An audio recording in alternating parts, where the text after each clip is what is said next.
इसमें मेरे को दिया है कि 50 ग्राम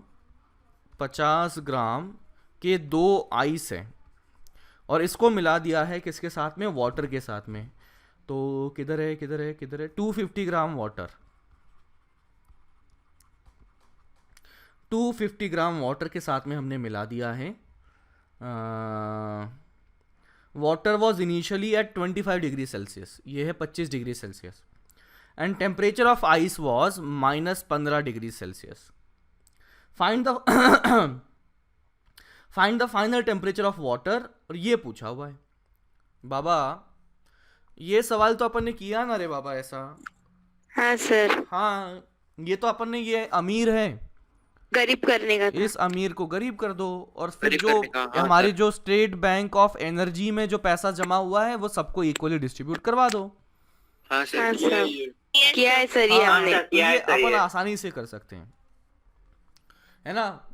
ये किसका सवाल डाउट था रे बाबा, किसका? आकाश का डाउट था क्या ये?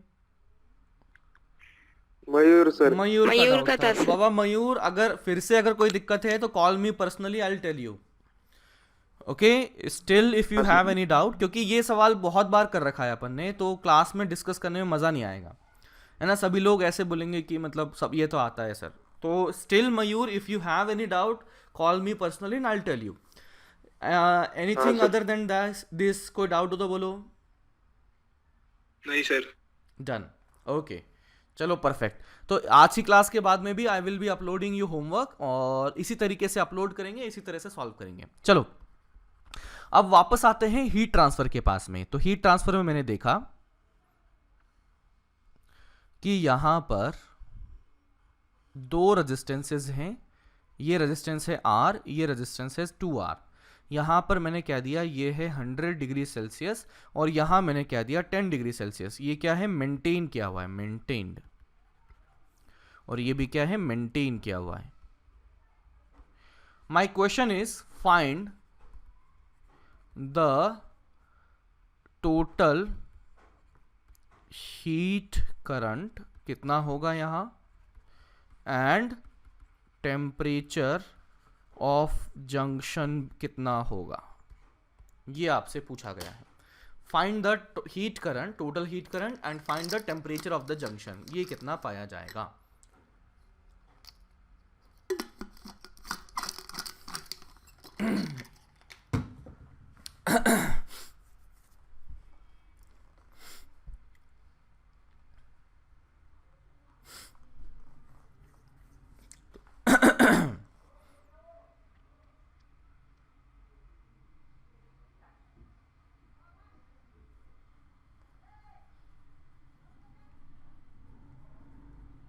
तो बताइए ये R और 2R क्या है रे बड़ा? रेजिस्टेंस, हाँ जी। Thermal resistance. Thermal resistance. बिल्कुल बिल्कुल बिल्कुल, तो ये है थर्मल रेजिस्टेंसेस।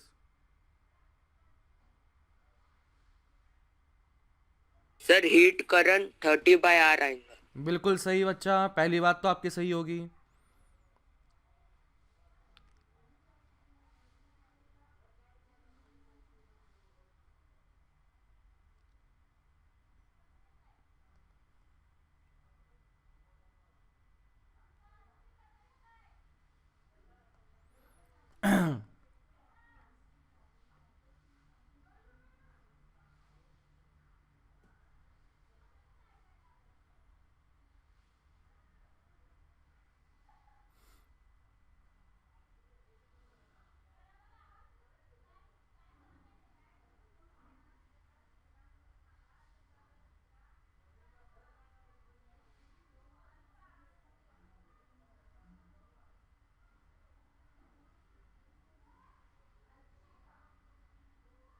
सर जंक्शन का temperature 70 degree Celsius. Sir 70 degree Celsius. बरोबर बाड़ा, Yes, sir. 70 degree Celsius.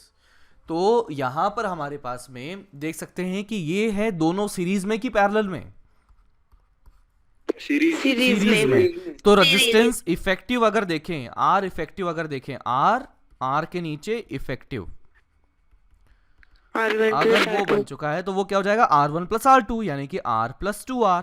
तो this is coming out to be 3R। चलो ठीक है, नाउ मैं देखता हूं हीट करंट या थर्मल करंट, तो हीट करंट अगर लिखा जाए तो वो आ जाएगा temperature change divided by thermal resistance. तो टेम्परेचर चेंज कितना है, यहां पर है 100, यहां पर है 10, तो इसका टेम्परेचर चेंज कितना हो गया 100 minus 10 divided by thermal resistance कितना हुआ बाड़ा, 3R 3R। तो ये कितना आ जाएगा 90/3R, यानी कि ये आ जाएगा 30/R। तो ये हुआ पहले का आंसर। नाउ हमसे पूछा गया है कि बताओ जंक्शन का टेम्परेचर क्या होगा, तो मैंने मान लिया दैट टेम्परेचर इज T। क्या कोई बताएगा कि इस सवाल को आप कैसे सॉल्व किया जाए? सर करंट सेम रहेगा। करंट सेम रहेगा, देन आगे क्या करें बोलो? दो इक्वेशन इक्वेट करने पड़ते सर। तो कौन सी इक्वेशन बोलो?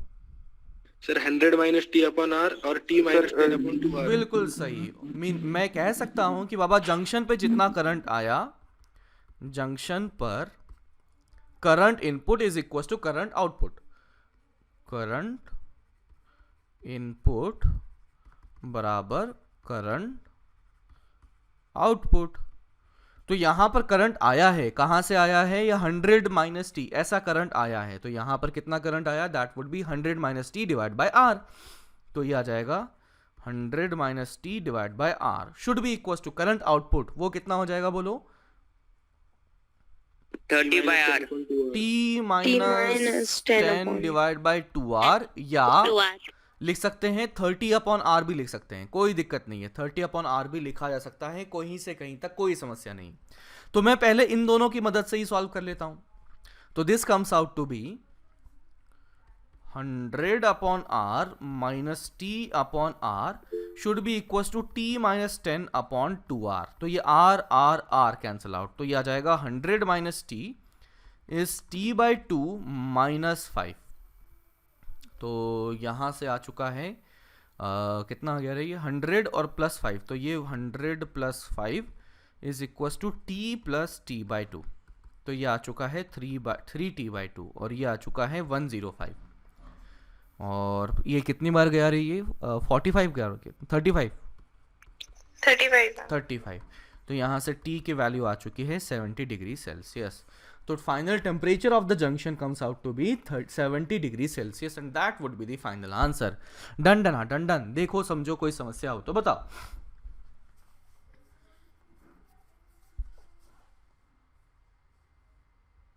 डन, आगे बढ़े क्या रे बड़ा?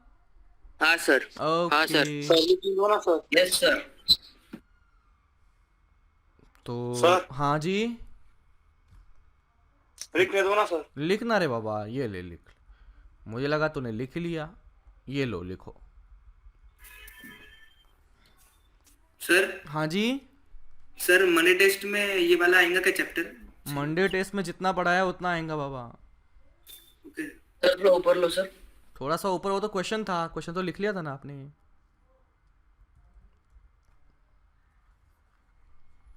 सर हाँ जी, सर आपने ये रेजिस्टेंस हीट करंट कल सिखाया था क्या? कल सिखाया था ना बाबा।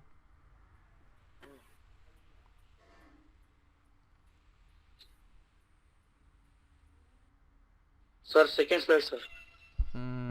ये लो।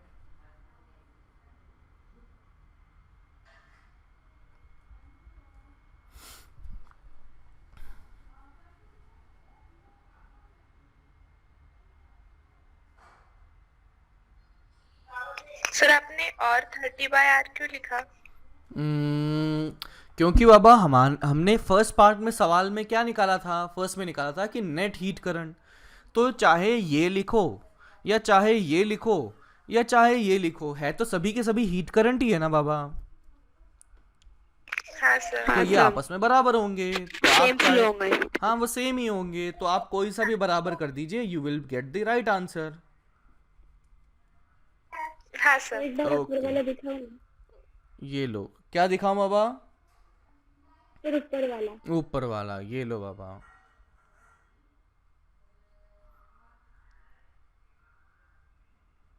हाँ जी, आगे बढ़े। Yes sir. Yes, sir. Next question, एक क्वेश्चन करते हैं जिसमें हमने देखा ये एक रॉड है और ये दूसरा रॉड है। यहाँ पर इस रॉड के लिए मैंने कह दिया कि इसकी लेंथ है 12, कंडक्टिविटी है K और एरिया है A। फिर मैंने इसके बारे में कहा, दूसरी रॉड के बारे में, इसकी लेंथ जो है that is equals to L, conductivity है इसकी 4K और एरिया है A। ठीक है, और यहाँ पर मैंने कह दिया है कि ये कितना हो गया, 1 मिनट, ये आ जाएगा 8 टाइम 9, हाँ। तो ये मैंने कर दिया है 100 डिग्री सेल्सियस और ये मैंने कर दिया है 0 डिग्री सेल्सियस। तो मैंने आपसे पूछा है फर्स्ट बताइए कितना हीट करंट होगा, सेकंड आपसे पूछा गया है जंक्शन का टेम्परेचर, और थर्ड आपसे पूछा गया है बताइए इफेक्टिव कंडक्टिविटी, ये आपसे पूछा गया है।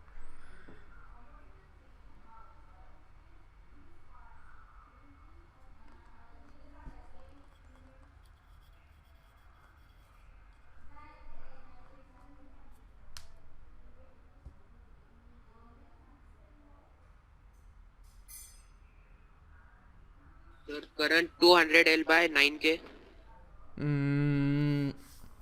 करंट कितना हो जाएगा 200, पहले तो रेजिस्टेंस निकाल लेते हैं। तो इफेक्टिव रेजिस्टेंस कितना आ गया बोलो? Sir 9K upon 12। 9K upon 12, चलो ठीक है।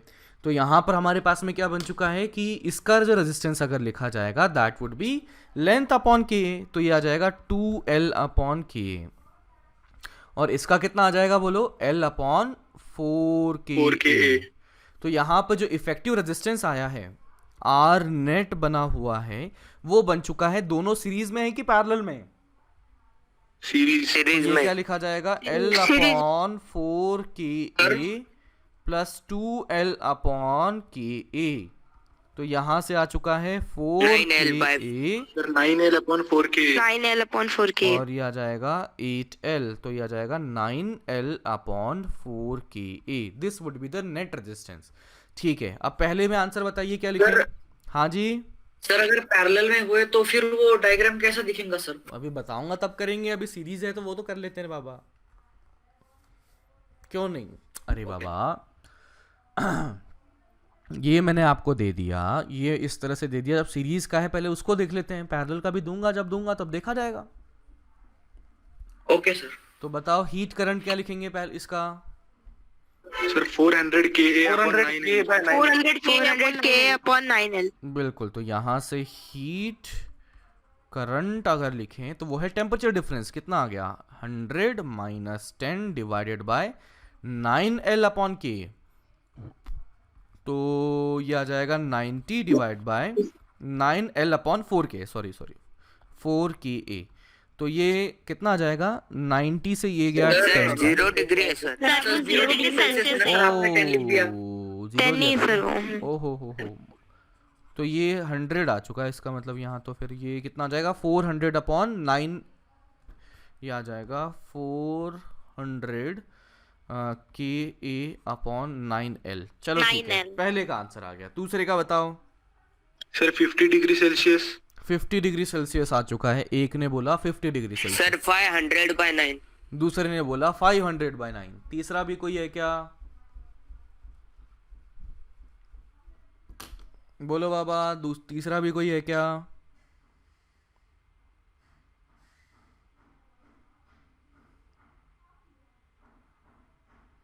हाँ जी सर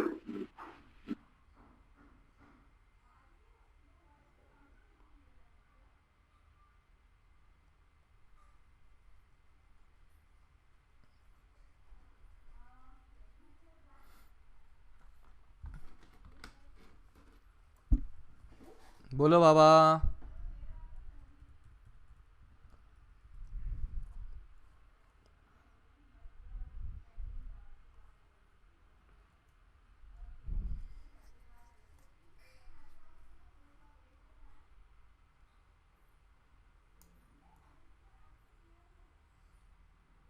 अरे बाबा, आवाज नहीं आ रही है क्या मेरी? जंक्शन का टेम्परेचर।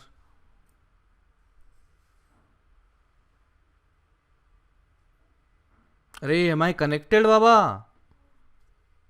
चलो ठीक है। तो जंक्शन का टेम्परेचर अगर अपने को निकालना है तो मैंने कह दिया टेम्परेचर है T। तो मैं क्या लिखूंगा बाबा? बताओ सेकंड के लिए क्या लिखें, आप ही बता दो। 100 minus T upon L upon 100 minus T upon L by 4 Ka should be equals to T minus 0 upon 2L T upon minus 0 upon 2L upon Ka, और that should be equals to 400 Ka upon 9L। 9L।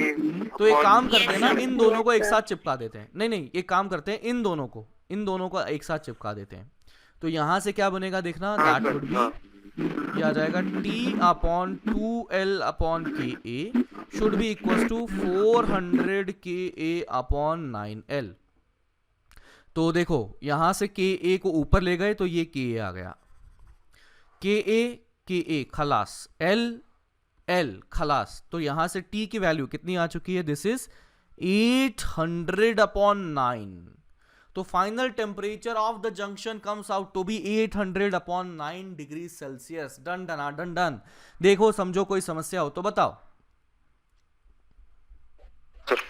समझा sir. ठीक है, अब बात करते हैं third part की, find the effective conductivity. Find the effective conductivity. तो मैं क्या जानना चाहता हूं कि सर यहां पर इस पूरी रॉड की जगह सेम डायमेंशन की कितने कंडक्टिविटी की रॉड रखूं ताकि रेजिस्टेंस सेम आ जाए। तो मैं जानता हूं कि नेट रेजिस्टेंस अपना कितना आ गया था, रे बोलो? 400 Ka 400 Ka upon 9L। Upon 9L। है ना, नेट रेजिस्टेंस हमारे पास इतना आ गया था 400 Ka अपॉन 9L। चलो ठीक है, नेट रेजिस्टेंस अगर इतना आ गया तो मैं जानना चाहता हूं कि इफेक्टिवली K कितना रखा जाए ताकि हमारे पास सेम रेजिस्टेंस बन जाए। तो मेरे पास पूरा डायमेंशन देखो, पूरी रॉड का सर कितना वो है? नेट करंट है सर। नेट करंट है क्या? रेजिस्टेंस कितना है? 9L अपॉन 4K है। ओ हो हाँ sir 9L upon 9L upon 4K। अब मैं जानना चाहता हूं कि यहां पर कंडक्टिविटी कितनी रखी जाए। तो कंडक्टिविटी रखने के लिए हम क्या देखते हैं कि यह है रॉड जिसकी लंबाई है L और यहां पर लंबाई है 2L। तो यहां पर इसका मतलब effective length of the rod कितनी हो जाएगी बोलो? 3L हो गई। एरिया कितना हुआ बोलो? A हो चुका है। और K इफेक्टिव तो मैंने लिख दिया, K इफेक्टिव है। तो मैं देखता हूं कि बाबा पूरी रॉड, जो दोनों रॉड थी उसकी जगह एक रॉड को रिप्लेस कर दिया जाए तो वो कितना बन जाएगा। तो मैं यहां से कर सकता हूं R net is equals to, वो है 9L upon 4Ka and that should be equals to, क्या लिखूं? 3L upon K effective into A। क्या ये बात समझ पा रहे हैं? Yes sir. तो यहां से K इफेक्टिव की वैल्यू देखो कितनी आ गई। L से तो L गया, 3 से ये गया 3 टाइम्स, और A से ये A गया। तो यहां से आ चुका है K effective is equal to 4 upon 3K। इसका मतलब रॉड में इफेक्टिव K कितना बनेगा? That would be 4/3K। तो इसका मतलब हमारे पास पूरे सिस्टम में इफेक्टिव K इतना बन जाएगा। डन डना डन डन। देखो समझो, कोई समस्या हो तो बताओ। बोलो बोलो सर ये बाबा। फिर से बोलो ना। सर ये क्यों इक्वल क्यों किया सर? नहीं समझ आ रहा। देखो हम क्या चाहते हैं, इफेक्टिव K चाहते हैं, इफेक्टिव कंडक्टिविटी चाहते हैं। तो पूरी रॉड की जगह है, यहां पर इस रॉड की लंबाई कितनी है? L है। यहां पर इस रॉड की लंबाई कितनी है? 2L है। 12। तो इस पूरी रॉड, ये जो पूरा कॉम्बिनेशन की जगह में मैं कितना कंडक्टिविटी की रॉड रखूं, कितना कंडक्टिविटी की रॉड रखूं ताकि रेजिस्टेंस सेम आ जाए। इफेक्टिव की बात कर रहे हैं ना बाबा? हाँ सर। तो यहां पर मुझे कितनी रॉड लेंथ की रॉड रखनी पड़ेगी? 3L लेंथ की रॉड रखनी 3L। पड़ेगी। कितने हाँ एरिया सर। की रॉड रखनी पड़ेगी? ए एरिया की रॉड रखनी पड़ेगी। और उसकी K इफेक्टिव कितना आ गया? वो आ गया इतना। अब बेसिकली इन दोनों को मिला के जितना इफेक्टिव बना है वही तो ये रॉड दिखा रहा है। हाँ सर। इसीलिए मैं कह सकता हूं कि दोनों का जो रेजिस्टेंस होगा वो सेम पाया जाएगा। Yes sir. तो यहाँ पर मैंने दोनों रॉड का, ये ऊपर वाला कॉम्बिनेशन और नीचे वाले कॉम्बिनेशन का इफेक्टिव सेम कर दिया है। Done done done done. देखो समझो, कोई समस्या हो तो बताओ। हाँ सर, आप समझ आए सर? हाँ जी बाबा। तो इस प्रकार से हम कर सकते हैं, इफेक्टिव के वगैरह सब निकाला जा सकता है। चलो नोट कर लिया ना, आगे बढ़े क्या? नहीं सर, वो लास्ट स्लाइड लिखना है। लास्ट वाला Last लिख लिया, वाला। ये लो जी सर लास्ट। जंक्शन क्या दिखाना सर? ये लो नहीं सर, ऊपर वाले दिखाओ सर स्लाइड। हाँ ये सर, ऊपर लो वाला। बाबा, शुरुआत से कर लेता हूँ। ये लो, यहाँ से नोट करते बताओ मेरे को। सर थोड़ा और नीचे लो ना, बस।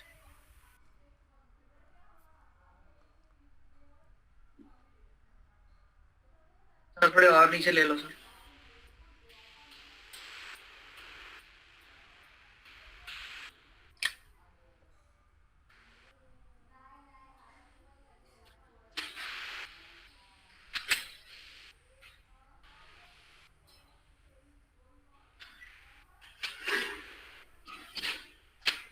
सर थोड़ा नीचे ले लो। ये लो बाबा।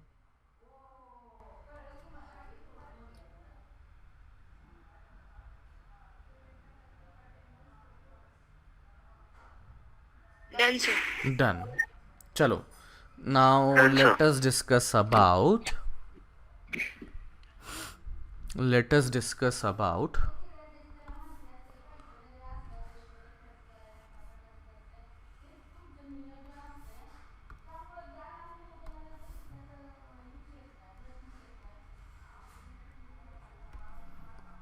ये रॉड है, इसकी लंबाई L है, ऊपर वाले की लंबाई L है, इसकी कंडक्टिविटी K है, इसकी कंडक्टिविटी 4K है।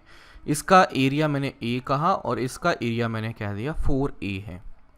ठीक है। इस एंड पर मैंने टेम्परेचर रखा हुआ है 100 डिग्री सेल्सियस और इस एंड पर मैंने रखा हुआ है 0 डिग्री सेल्सियस। तो पिछले जो सवाल थे उन सभी सवालों को रिपीट कर दीजिए। ठीक है। पिछले जो सवाल थे ना कि नंबर बताओ, हीट करंट कितना है बताओ, जंक्शन तो यहाँ बना नहीं है, जंक्शन छोड़ दो, और के इफेक्टिव बताओ। तो पहले तो पूछा हुआ है बताइए हीट करंट कितना है। सेकंड पूछा हुआ है बताइए क्या पूछा हुआ है रे बाबा,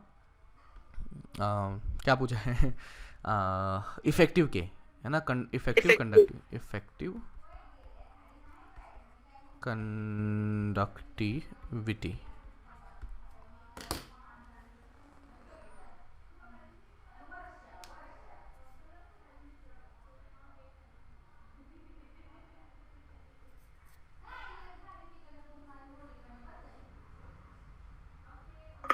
sir heat current 100 L upon 17 KA। सबसे पहले तो रेजिस्टेंस बता दे कितना आ गया बाबा, रेजिस्टेंस 17 KA upon L। ठीक है 16 17। L sir. चलो देख लेते हैं। तो फर्स्ट ऑफ ऑल मैं कह लेता हूं कि इस रेजिस्टेंस को मैंने कह दिया R1। तो R1 की वैल्यू कितनी आ गई, L upon 4K into 4A, यानी कि L अपॉन 16 KA। और ये रेजिस्टेंस मैंने कह दिया R2 और ये कितना बन जाएगा, that would B L upon KA।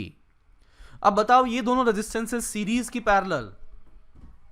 Parallel. तो 1 अपॉन R इफेक्टिव 1 अगर upon R लिखें effective. तो 1 upon R1 plus 1 upon 1 upon R2, R2. यानी कि 1 upon L by 16 KA plus 1 upon L upon KA।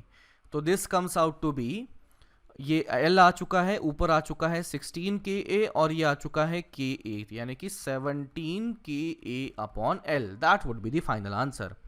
तो R इफेक्टिव L by 79। हाँ रे बाड़ा, तो यहाँ से R इफेक्टिव आ जाएगा L अपॉन 17 KA। चलो ठीक है, यहाँ तक तो हम पहुँच गए। तो R इफेक्टिव आ गया, तो हीट करंट पहला अगर लिखें तो heat current is equal to delta T divide by R। Delta T कितना था, 100 माइनस 0 डिवाइड बाय R कितना है, L upon 17 KA। L upon 17 KA, तो ये आ चुका है 1700 KA डिवाइड बाय L। पहला काम तो हो गया। दूसरा है हमारे पास इफेक्टिव कंडक्टिविटी। ये काम आप करोगे, मैं नहीं करूंगा। जल्दी से बताओ क्या होना चाहिए। सर एक बार क्वेश्चन फिर से समझाना, मैं ये डिस्कनेक्ट था सर। बाबा सवाल ये है, 2 रॉड दे दी है, उसमें हीट करंट पूछा हुआ है, जो पिछला सवाल था ना एग्जैक्टली वही, बस अपने पास 2 रॉड इस तरह से दे रखी हैं। सर 2 रॉड है क्या? हाँ ये 2 रॉड है ना, एक तो ऑरेंज वाली एक वाइट वाली।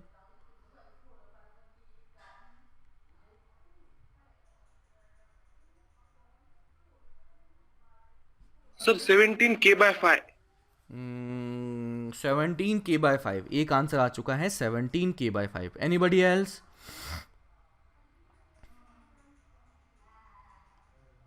हाँ सर 17k/5। 17k/5 आ चुका है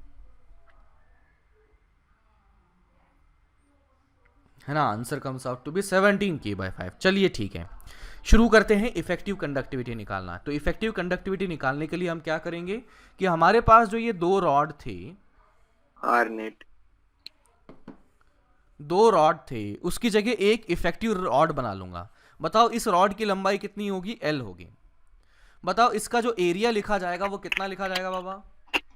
5 5a लिखा जाएगा। 5a क्यों सर? 2a क्यों नहीं लिखा?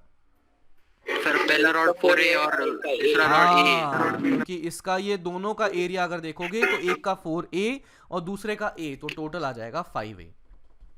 और इसका k इफेक्टिव मैंने ऐसे लिख दिया, तो यहां से जो रेजिस्टेंस लिखा जाएगा वो होगा L/K effective into 5a। L/K effective into 5a। और यहां से इफेक्टिव रेजिस्टेंस अपने पास कितना आ गया था? L/17k। 17ka। और that should be equals to R effective. तो ये आ चुका है L/17ka is equals to L/K effective into 5a। तो L से L गया तो यहां से आ गया K effective is 17/5 into K। K effective is 17/5 into K and that would be the final answer. Done done done done. देखो कोई doubt हो तो बताओ। डन? हाँ सर। Okay, Done, sir. कितना ऊपर की और ऊपर? सर ऊपर की साइड लिखनी थी। बस सर बस। बस सर। हाँ जी।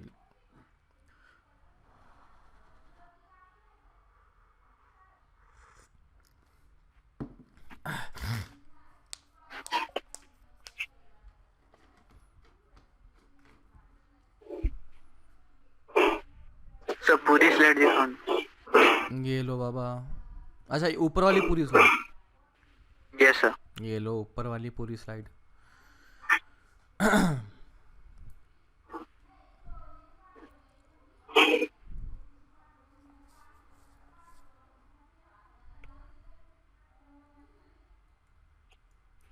Done sir. हाँ जी। No sir 1 minute sir 1 minute. Sir अभी जो आपने मतलब 3-4 चैप्टर जो सिखाए ना उसमें एडवांस के लिए वेटेज है क्या? हाँ रे बाड़ा, मैं हर एक चैप्टर जब शुरू करता हूँ तब बताता तो हूँ वेटेज उसका। हर एक चैप्टर जब भी मैंने शुरू किया तब बताया ना उसका वेटेज कैसा है कैसा नहीं है। जब हीट मैंने शुरू किया था तो हाँ एकदम सर, बताया लेकिन- था बाबा। हाँ। क्लास मिस कर देते हो क्या तुम लोग? सर नीचे की स्लाइड। ये लो बाबा नीचे वाली स्लाइड। सर बस 1 मिनट, ऊपर का थोड़ा सा देख लेना, ऊपर थोड़ा सा और। बस सर।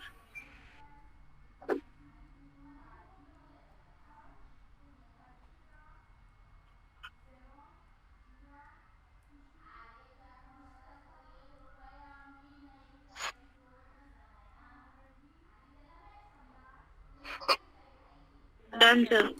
Done sir.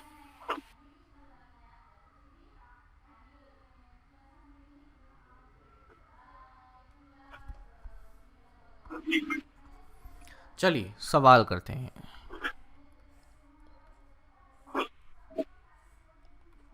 ऐसे रेजिस्टेंसेस बने हुए हैं।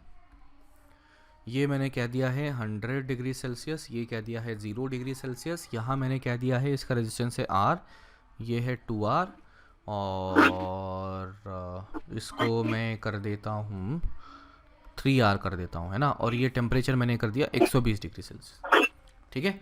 ये देखना इस एंड पर 120 डिग्री सेल्सियस है, ये है 0 डिग्री सेल्सियस। तो यहाँ पर जंक्शन कितने बने हैं? How many junctions are there?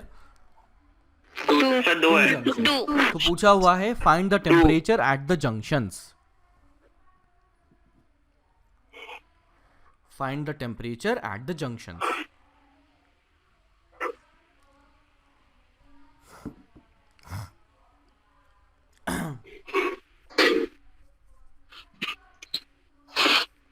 Sir इसको फाइंड करने के लिए हम आर को एक रॉड और 2R और 3R को एक रॉड पकड़ेंगे ना सर? बाबा एक बार आप सोचो, जब मैं बताऊंगा तब बता दूंगा।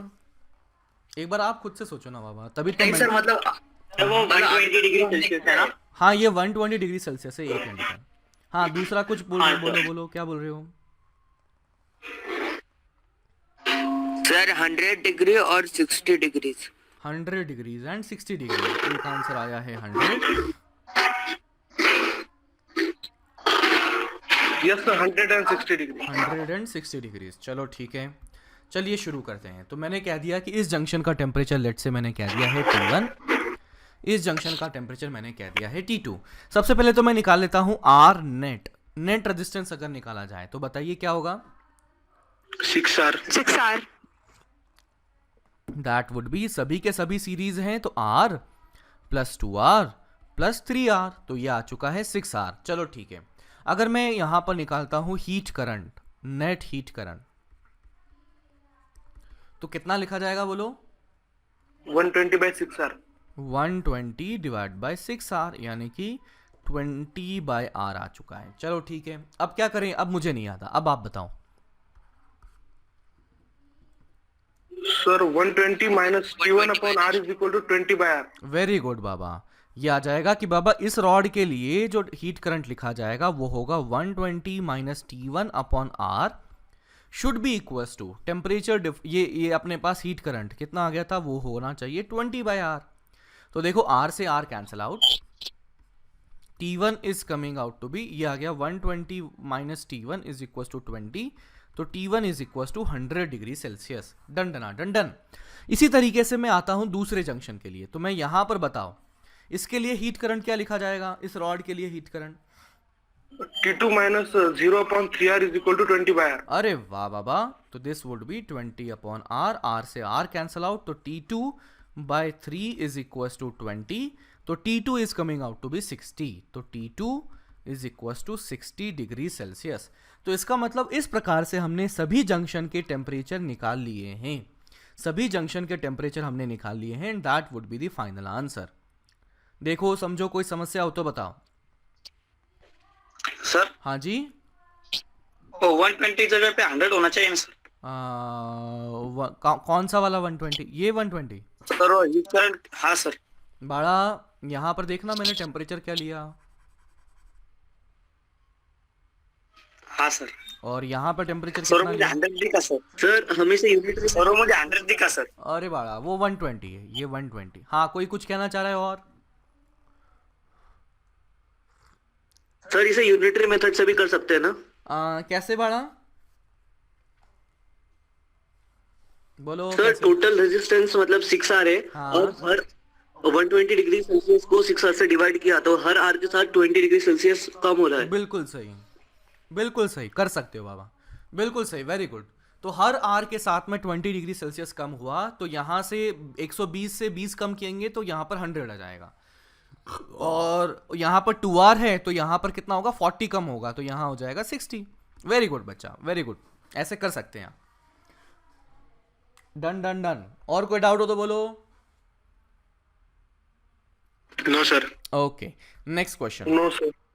एक सवाल अब हम करते हैं, दैट क्वेश्चन सेज, थोड़ा भारी भरकम सवाल करते हैं। आपने कभी देखा है मतलब डिस्कवरी चैनल तो देखा होगा, मुझे लगता है, देखा है कि नहीं देखा डिस्कवरी? देखा है सर। अब हाँ, डिस्कवरी देखा है। चैनल पे तुमने देखा है कि पानी जम जाता है, तो मतलब जैसे लेक वगैरह में वो लोग चलते हैं बर्फ पर, जैसे ये रहा है ना, वो लेक वगैरह जम जाता है, उस पे बर्फ जम जाती है, और बर्फ जम जाती है तो क्या मछलियां भी जम जाती है क्या उसकी? आई सी। नहीं सर। नो सर, तो नीचे का टेम्परेचर नहीं बढ़ता ऐसा कैसे होता है बाबा? सर। वो 4 डिग्री रहता है सर। 4 डिग्री रहता है सर वो। अरे वाह, एनोमलस बिहेवियर ऑफ वाटर। अरे सर वाह, वो वेरी गुड, वेरी गुड, से नीचे हीट नहीं ट्रांसफर होती सर। वेरी गुड बच्चा। हाँ सर। तो एक्चुअली होता क्या है कि पानी का जो डेंसिटी है वो वेरिएबल है। देखो यहाँ पर क्या है कि हमने पाया कि पानी की जो डेंसिटी है टेम्परेचर कम कर रहे हैं। मान लो मेरे पास ये था 100 डिग्री सेल्सियस का पानी था, तो हमने टेम्परेचर कम किया तो वॉल्यूम कम हुआ तो डेंसिटी बढ़ने लगी। टेम्परेचर और कम कर दिया, 100 से 50 कर दिया, डेंसिटी बढ़ गई। 50 से 20 कर दिया, डेंसिटी और बढ़ गई।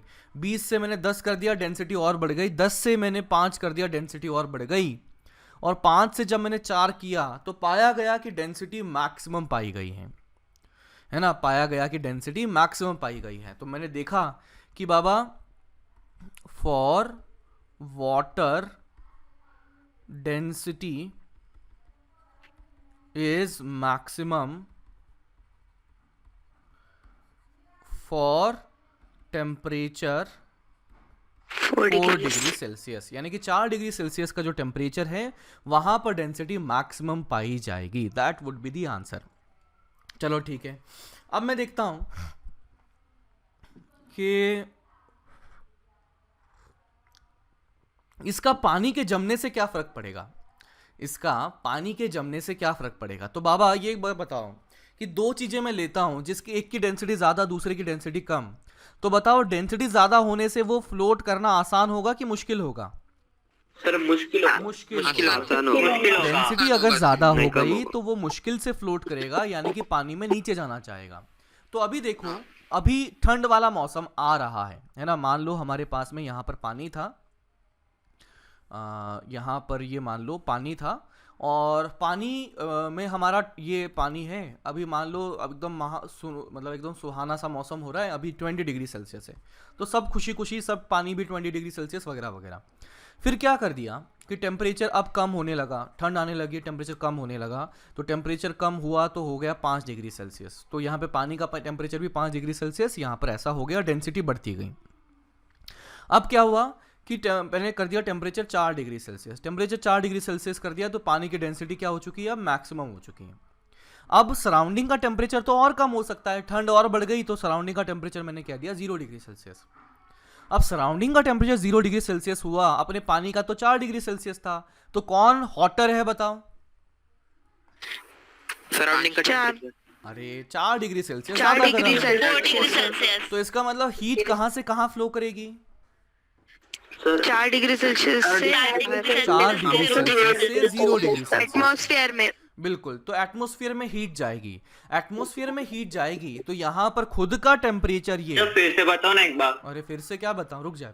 तो यहाँ पर मैं बोलता हूँ कि बाबा यहाँ पर हीट बाहर जाएगी, तो यहाँ पर जो इसमें से हीट बाहर निकल रही होगी। समझ रहे हो क्या बात को? हाँ सर। और अगर हीट बाहर निकल रही होगी तो मैं कह सकता हूं कि बाबा यहां पर खुद का टेम्परेचर ये कम कर रहा होगा, तभी तो हीट बाहर निकलेगी। हाँ तो सर। अब मान लो कि बाबा इसके टच में ऊपर जो ये सराउंडिंग था, तो सराउंडिंग के टच में जो पानी था उसने अपना टेम्परेचर कम कर लिया। नीचे का पानी अभी कहां पर है, 4 डिग्री सेल्सियस पर। ऊपर का पानी अभी क्या है, 4 से मान लो हो चुका है 3 डिग्री सेल्सियस पर। हाँ। ठीक है, अब बताओ कि इन दोनों में से 3 डिग्री सेल्सियस वाले पानी और 4 डिग्री सेल्सियस वाले पानी में डेंसिटी किसकी ज्यादा होगी? 4 डिग्री सेल्सियस। अगर डेंसिटी उसकी ज्यादा होगी तो वो नीचे रहेगा कि ऊपर जाएगा? नीचे नीचे इसका मतलब 3 डिग्री सेल्सियस वाला पानी ऊपर ही रहेगा। अब ये पानी ऊपर रहा तो अभी बाहर का टेम्परेचर कितना था बोलो? 0 डिग्री सेल्सियस। तो अभी 3 डिग्री सेल्सियस पानी का टेम्परेचर हो चुका है। बताओ हीट कहां से कहां फ्लो करेगी, पानी से हवा में या हवा से पानी में?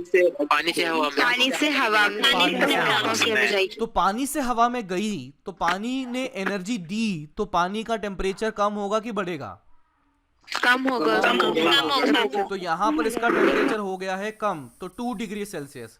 अभी नीचे के टेम्परेचर ऑफ पानी कितना है, वो है 4 डिग्री। 4 degree Celsius. तो 2 डिग्री सेल्सियस है ऊपर टेम्परेचर, 4 डिग्री सेल्सियस है नीचे टेम्परेचर। किसकी डेंसिटी ज्यादा? 4 डिग्री 4 वाले सेल्सियस। की। तो वो नीचे ही रहेगा कि ऊपर जाएगा? नीचे ही रहेगा। नीचे ही रहेगा। अब यहाँ पर टेम्परेचर है 2 डिग्री सेल्सियस, सराउंडिंग का कितना है 0 डिग्री सेल्सियस। हीट कहाँ से कहाँ फ्लो करेगी? 2 डिग्री सेल्सियस से 0 डिग्री सेल्सियस। बाहर की तरफ। तो इसका मतलब इसका टेम्परेचर और कम हो गया 1 डिग्री सेल्सियस। क्या ये पानी नीचे जाएगा क्या? अरे बीच में अभी कुछ मत बोल, बीच में कुछ मत बोल अभी। पानी क्या यहाँ पर 1 डिग्री सेल्सियस हो गया, तो क्या ये पानी नीचे जाएगा क्या? नहीं सर, नहीं जाएगा, ऊपर का ऊपर ही रहेगा। क्यों? क्योंकि इसकी डेंसिटी कम है कि ज्यादा? कम है। कम है। कम है सर। डेंसिटी कम होने की वजह से ये ऊपर का ऊपर बना रहेगा। अब यहाँ पर 1 डिग्री सेल्सियस है और यहाँ 0 डिग्री सेल्सियस है। हीट कहाँ से कहाँ फ्लो करेगी? 1 डिग्री पानी से हवा में 1 डिग्री सेल्सियस से 0 डिग्री सेल्सियस। तो यहाँ से और हीट गई तो इसका टेम्परेचर भी हो सकता है 0 डिग्री पर आ जाए। हाँ सर। अच्छा बताओ, 0 डिग्री की डेंसिटी ज्यादा कि 4 डिग्री सेंटीग्रेड की डेंसिटी ज्यादा? 4 डिग्री 4 डिग्री। इसका मतलब 4 डिग्री वाला नीचे रहेगा कि ऊपर जाएगा? नीचे रहेगा। ये नीचे रहेगा, तो इसका मतलब ये 0 डिग्री सेल्सियस वाला ऊपर ही रहेगा। और यहाँ पर अब ये 0 डिग्री पर आ चुका है, तो यहाँ पर ये फ्रीजिंग होना अब शुरू हो जाएगा। बर्फ बन जाए, बर्फ बनना शुरू हो जाएगा। बर्फ बन जाएगा। और चमत्कारी बात क्या है कि नीचे वाले का टेम्परेचर अभी कितना है 4 डिग्री सेल्सियस। 4 ही है। तो यहाँ पर मछलियां जो जल की रानी होती है वो खुशी खुशी यहाँ पर जिंदा रह पाएगी। मछली जो है वो जिंदा रह पाएगी। बनेगा। ठीक है, तो यहाँ पर ऊपर ऊपर ऊपर ऊपर जो है वो आइस बन जाएगी। पहले मेरी बात तो सुन लो, अब आप सर करे जा रहे हो। यहाँ पर पूरी ऊपर ऊपर आइस बनती जाएगी, लेकिन नीचे जो पानी बना हुआ है उसका जो टेम्परेचर है वो 4 डिग्री सेल्सियस बना रहेगा और मछलियां खुशी खुशी अपना जीवन यहाँ पर व्यतीत करती रहेंगी। हाँ सर। ठीक है, अब मुझे लगता है काफी लोगों को समझ में आ गया। अब जिसको भी डाउट है वो पूछो। सर एटमॉस्फेयर के टेम्परेचर में कोई चेंज नहीं आएगा क्या? अरे एटमॉस्फेयर का टेम्परेचर का जो चेंज होता है वो यहाँ के पानी के टेम्परेचर पे थोड़ी ना डिपेंड करता है। एटमॉस्फेयर तो पूरे सराउंडिंग पर डिपेंड करेगा, पूरी धरती माता पर डिपेंड करेगा। तो यहाँ से थोड़ी सी हीट चली भी गई तो ऐसा कोई यहाँ से ऐसा टेम्परेचर बढ़ थोड़ी ना जाएगा इसका। नहीं समझे? हाँ सर, समझा सर, समझा। अरे बाबा एक काम कर कि तू कल एक्सरसाइज कर ले। एक्सरसाइज कर ले तो बॉडी गर्म हो जाती है कि नहीं हो जाती? हाँ सर। अब बॉडी गर्म हो गई तो क्या तेरे रूम का टेम्परेचर चेंज कर देगा तू? अपने घर का टेम्परेचर चेंज कर देगा था कि तू? नहीं करेगा। तो वैसी ही बात है कि बाबा ये जो अपना पानी है वो तो बहुत छोटा है अपना, और सराउंडिंग वो तो बहुत बहुत बहुत बड़ा है। तो कोई खास अंतर सराउंडिंग में नहीं आने वाला टेम्परेचर में। हाँ जी बोलो। हाँ सर, समझा। और बोलो, कोई डाउट किसी को? सर वो 0 डिग्री सेल्सियस वाला पानी नीचे वाले पानी से 4 डिग्री सेल्सियस वाले से हीट नहीं लेगा? लेगा ना बाबा, लेगा। यहाँ पर बिल्कुल सही डाउट है कि यहाँ पर अब इमेजिन कर लो कि ये 0 डिग्री सेल्सियस हो गया, यहाँ पर 4 डिग्री सेल्सियस होगा, तो यहाँ से ऐसी हीट जाएगी। तो यहाँ पर हीट ऊपर जाने लगी तो इसका मतलब अंदर से बाहर हीट जाने लगी। तो जो पहले आइस की लेयर इतनी पतली थी, हीट बाहर जाने की वजह से और मोटी हो जाएगी, हीट बाहर जाने की वजह से और मोटी हो जाएगी, हीट बाहर जाने की वजह से और मोटी हो जाएगी। और आप देखते भी हैं कि बहुत मोटी सी लेयर बनती है, लेकिन अभी भी नीचे का जो टेम्परेचर है वो तो 4 डिग्री सेल्सियस बना रहा। समझा क्या? पानी का जो अमाउंट है, पानी का जो अमाउंट है वो धीरे धीरे कम होता जा रहा है, लेकिन पानी का टेम्परेचर 4 डिग्री सेल्सियस ही बना रहा। हीट के बाहर जाने की वजह से ये जो 0 डिग्री सेल्सियस की जो थी और यहाँ पर 4 डिग्री सेल्सियस था, यहाँ से हीट बाहर जाएगी, नो डाउट अबाउट इट। और इसके हीट बाहर जाने की वजह से यहाँ पे जो टच में जो पानी था वो बर्फ में कन्वर्ट होता जाएगा, और हीट बाहर गई तो और बर्फ में कन्वर्ट होता जाएगा। लेकिन हाँ, पानी कुछ ना कुछ अभी भी बचा हुआ है, तो उस पानी में मछली जल की रानी अपना जिंदा रह पाएगी। हाँ जी, और बोलो। सर पर हीट बाहर नहीं जा पाएगी ना, क्योंकि ये बर्फ है वो बैड कंडक्टर ऑफ हीट है, वो बाहर जाने नहीं देगा। अरे बाबा, अभी कल हमने एक सवाल किया था जिसमें हमने स्टील और वुड वाला एक साथ चिपका दिया था। स्टील और वुड को चिपकाने की वजह से हमारी जो हीट करंट है वो बहुत कम हो गया था, लेकिन कुछ ना कुछ तो था ना बाबा, एकदम जीरो तो नहीं बना था ना वो। हाँ सर हाँ सर हाँ तो सर उसी वजह से जो हमारा जो आइस जीरो है डिग्री ना, सेंटीग्रेड है ना, उसी वजह से जो हमारा आइस है ना, आइस हालांकि बैड कंडक्टर है, नो डाउट अबाउट इट, लेकिन कुछ ना कुछ हीट तो बाहर देगा ही बाबा। वो चाहे वुड भी हो ना, तो वुड भी हीट कुछ ना कुछ बाहर देता है, उसी प्रकार से आइस भी कुछ ना कुछ हीट बाहर देगा। हाँ जी, और कोई समस्या? अच्छा एटमॉस्फेयर और इसका तो सेम ही टेम्परेचर हो जाएगा ना बाद में, जीरो? किसका? एटमॉस्फेयर और आइस का फिर? एटमॉस्फेयर और अंदर पानी का ऐसे जमते जाए तो नहीं क्या सर, रहेगा? वो ऊपर सरफेस पे जो आइस है ना, हाँ। और उसका एटमॉस्फेयर का टेम्परेचर एक ही हो वो जाएगा एक क्या? ही हो जाएगा बड़ा। तो इससे हीट ट्रांसफर नहीं होगा ना? अरे बाबा, लेकिन अंदर का टेम्परेचर तो 4 डिग्री सेल्सियस है ना। हाँ sir. Heat transfer occur due to temperature difference. अगर अंदर का टेम्परेचर 4 डिग्री सेल्सियस है और यहाँ का 0 डिग्री सेल्सियस है, ये जो ऊपर वाली आइस है उसका, तो बता हीट ट्रांसफर होगा कि नहीं होगा? होगा। होगा सर। होगा सर। तो यहाँ पर इस प्रकार से हीट फ्लो करने वाली है। तो हीट ट्रांसफर होगा तो सर आइस बनेगा ही नहीं ना? अरे आइस का मतलब पानी हो जाएगा ना, वाटर। अरे बाबा बाबा क्या कर रहा है रे? पानी ही हीट दे रहा है, तो पानी का टेम्परेचर कम होगा तो वो आइस बनेगा बाबा। सर हाँ जी बोलो। सर फिर वो किसी इंस्टेंट पे सर आइस बनना बंद हो जाएगा ना? ऐसा क्यों? सर फिर वो लेक में सर नीचे तो पानी रहता है ना सर, बाकी ऊपर ऊपर आइस रहता है सिर्फ। देखो, अच्छा तुम ये कह रहे हो कि बाबा, नहीं देखो, अभी क्या है कि अपना मौसम जो है वो चेंज होता रहता है ना। अपना जैसे अभी ठंड आई तो ठंड के बाद में वापस गर्मी भी तो आएगी ना। तो अभी यहाँ पर ये जो आइस है, जैसे जैसे ठंड आने लगी आइस की डेप्थ बढ़ने लगी, जैसे जैसे ठंड आने लगी आइस की डेप्थ बढ़ने लगी, जैसे जैसे ठंड और बढ़ने लगी आइस की डेप्थ बढ़ने लगी। अब फिर ठंड धीरे धीरे कम होगी तो यहाँ से आइस की डेप्थ धीरे धीरे धीरे धीरे कम होने लगेगी। समझ रहे हो क्या? हाँ सर। हाँ सर, मतलब ऑल इन ऑल थोड़ा पानी रहेगा ही। तो हाँ, ऑल इन ऑल कुछ ना कुछ पानी तो रहेगा। उतना टाइम नहीं कि पूरा आइस बन जाएगा। हाँ, मतलब ऐसे करना पड़ेगा कि अपने को बहुत सालों तक ऐसे कंटिन्यूअस ऐसे रखनी पड़ेगी, तब जाके शायद हो सकता है कि नीचे की पानी बर्फ बन जाए। लेकिन एक साल में तो ठंड आती है, फिर गर्मी भी आ जाती है, तो जितने टाइम अपने पास था उतने टाइम में वो पूरा जम नहीं पा रहा है, फिर वापस गर्मी आ गई तो वो मेल्ट होना शुरू हो गया। हाँ सर। हाँ हाँ सर, समझा। हाँ जी, समझा सर। है ना, सर एक बार ऊपर की स्लाइड दिखाओ ना। क्योंकि अपने पास इनफाइनाइट टाइम नहीं है ना जमाने के लिए। अपने पास तो 2-4 महीने ही होते हैं ठंड वाले, तो उन ठंड के महीनों में जितना जम पाएगा जम जाएगा, और जितना नहीं जमेगा फिर वापस गर्मी आ गई तो वो मेल्ट होना शुरू हो जाएगा। बस सर। सर फिर जो कंट्रीज है जो पोलर में है सर, उनमें तो सर रहती है सर? उसमें रहता है बाबा, जैसे अपने पास आइस की थिकनेस बनी रहती है बाबा, जैसे अपने वो आइसबर्ग्स वगैरह होते हैं ना। हाँ सर। तो बाबा हाँ, आइसबर्ग्स वगैरह इतने मोटे हो जाते हैं, आइसबर्ग तो एक कॉन्टिनेंट का साइज ले लेते हैं, हाँ सर। एक है ना, कि वहां पर भी ऐसी बात है कि बाबा टेम्परेचर जो है वो वेरी करता है कि -20 डिग्री सेल्सियस से -60 डिग्री सेल्सियस में। अरे बाबा, कि वहां पर जो पोलर वाले रीजन है वहां पर टेम्परेचर -60 डिग्री सेल्सियस चला गया, तो -60 चला गया तो वहां पर आइस की थिकनेस बढ़ जाएगी। फिर सराउंडिंग का टेम्परेचर कभी -20 भी तो गया ना, तो फिर आइस की थिकनेस कम हो जाएगी। तो फिर आइस की थिकनेस कम हो जाएगी। हाँ सर। समझा सर। हाँ सर जी। नीचे लो ना थोड़ा, स्लाइड नीचे। तो बाबा अब ये आइस की थिकनेस पर एक बहुत ही बेहतरीन सवाल करेंगे, लेकिन अपने पास अभी समय है समाप्त हो चुका है, तो अपन कल करेंगे।